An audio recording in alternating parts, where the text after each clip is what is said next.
I'm Summer Huntington of Steel Mace Vinyasa and Shala, and today we'll be talking about Warrior 2 switches and Warrior 2 lunges. We're out here in beautiful Bali. This is day 5 of our 7-day training retreat. Mark Wildman and Shala, we coordinate to do these a couple times a year to bring our athletes out to train. Now today I want to look at the origins of the warrior poses. So in an open hip posture, which is essentially your Warrior 2, in yoga, Warrior 2, oftentimes people are here kind of passive, not a lot of activation here, and just kind of hanging out with a partially bent knee, no glute activation in the back, and kind of floppy arms. When we train with a steel mace, especially in my steel mace vinyasa, we are conditioning that pose to keep the center of gravity low. So center of gravity is my hips. I want my back glute to be on and steady, because if somebody is striking something at my skull, I want to make sure that my feet are grounded, my arms are locked out, I've got shoulder pat, grip confirmation, crown coccyx alignment. So this is a Warrior 2 lunge, static variation. We can definitely add complexity. Looks like this. This is a drop swing. So static Warrior 2 lunge with drop swing. Let's say we wanted to make that a bit more dynamic.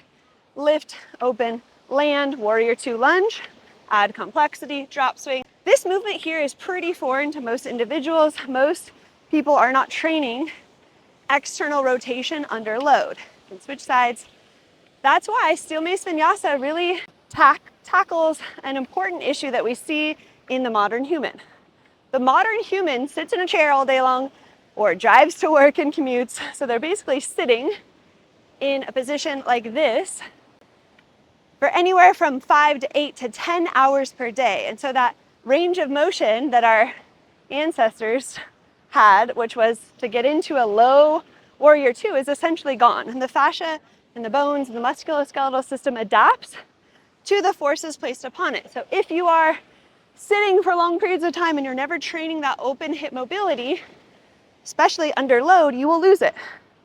There's a term in kinesiology, it's the use it or lose it principle. So if you're not using the external rotation in your hips, getting that ball and socket joint to go fully into full range of motion, eventually you will lose it.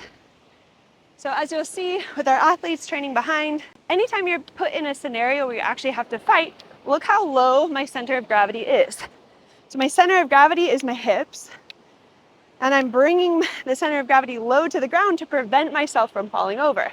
I also can generate a lot of power when I'm in those low Warrior 2 positions. So Warrior 2, the reason that we have it, it's a training position to allow us to change directions, right? So we've got striking patterns here, closed hip. We've got direction change, the open hip posture, Warrior 2. Let's look at one more unique Steel Mace Vinyasa exercise that allows us to train our hips to become more open. Your femurs, your hip bones, it's a ball and socket joint. If the fascia becomes adhered, you're not going to really be able to go very far here. As you start training your hips to open up in external rotation with hip flexion, we're able to get down here.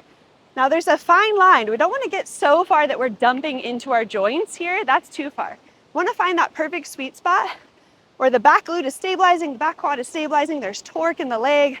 We're not going beyond our flexibility, which you'll often see in yoga classes, as yogis kind of dumping into that flexibility. So let's take a peek at another open hip conditioning drill, super simple one. This is Warrior 2 switch. Start with your Mace and prayer. You can choke up if you want. Externally rotate, visit your end range, pivot the toes in, externally rotate opposite leg, pivot the toes in, parallel feet, perpendicular feet. My shoulders and hips are a ball and socket joint, and so here I'm moving both the ball and socket joint in my hip and in my shoulder, open, the same time on the same side. Eventually that turns into a Warrior 2 switch, bringing the mace behind the head. We call this a mace switch. You can add a little speed when you get comfortable with it. Inhale, back position, exhale. Inhale, back position, exhale. Over time, you might work on straightening the arm all the way out. That's bringing the load farther away from the center line. Takes a little more proprioceptive balance, control. We can also add complexity. I'm digging myself a hole in here by adding a partial swing. So these Conditioning exercises are definitely unique to the Steel Mace Vinyasa system. I haven't really seen them anywhere else. The thing that makes them accessible is because we're training with a leverage tool. So we've got the globe here, the long shaft. This is a 7-pound load. And the idea is you want to condition it and do the reps first. That's what happens in the conditioning round. Then we go into a loaded pose where you actually hold. There's several open hip poses that we can visit. That was warrior 2. This is extended side angle, dropping into the position here. Eyes on the mace. Another open hip posture would be my reverse warrior here. Back to warrior 2. You always want to make sure you do it on both sides. I like conditioning first because once I've conditioned it, especially for my athletes that don't normally do yoga, they've got their reps in. So their nervous system has a chance to feel what this actually feels like. It's going to be quite tight on a lot of individuals, but the way that you get better at it is by conditioning the asana, doing your small reps with light load so that when you get to the loaded flow, you can access it. And then the final piece in all Steel Mace Vinyasa programs, we go conditioning, loaded flow, hold for 3 to 5 reps, unloaded flow. And look how clean my lines are. I'm not doing the sandbag lazy yogi way where I'm not firing my muscles. I'm actually firing my stabilizers, firing my back glute. My lats are now on. My arms are straight. As you can see, the triceps are engaged. So that I can access my open hip yoga poses with ease, with precision, and without wincing.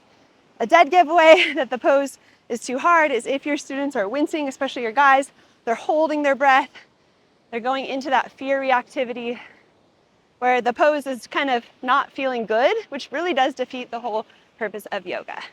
All right, so remember, the warrior positions were designed to actually be striking patterns and blocking patterns. We want to keep our center of gravity low to the ground so we can generate more power with that wide base of support, stepping patterns, grounding into the sand, the earth, whatever uneven surface you're training on.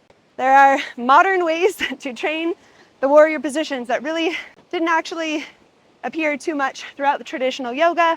Steel Mace Vinyasa is a fusion of Indian club swinging, classical asana, the poses, and merging modern kinesiology, modern biomechanics principles into those two systems.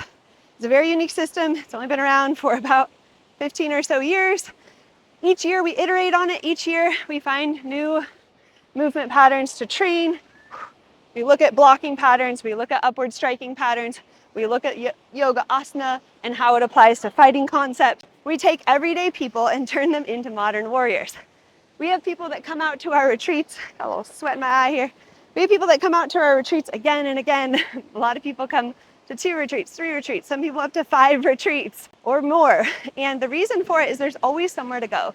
There's always somewhere to progress when you're fusing these modalities. Every retreat is a little different. We definitely keep you training on a 4-day wave. We're introducing concepts, but there are different variables depending on the group size, depending on our location, depending on the environment, depending on what Mark and I are finding is really helpful for modern humans to train. So no retreat is ever going to be exactly the same. You'll meet people from all around the world that are movement aficionados. They are dedicated to movement culture, movement as a lifestyle. You'll find lifelong friends that you'll want to train with again and again. Hope you learned a little something. Leave a comment down below, and I hope to see you at one of our next 7-day training retreats.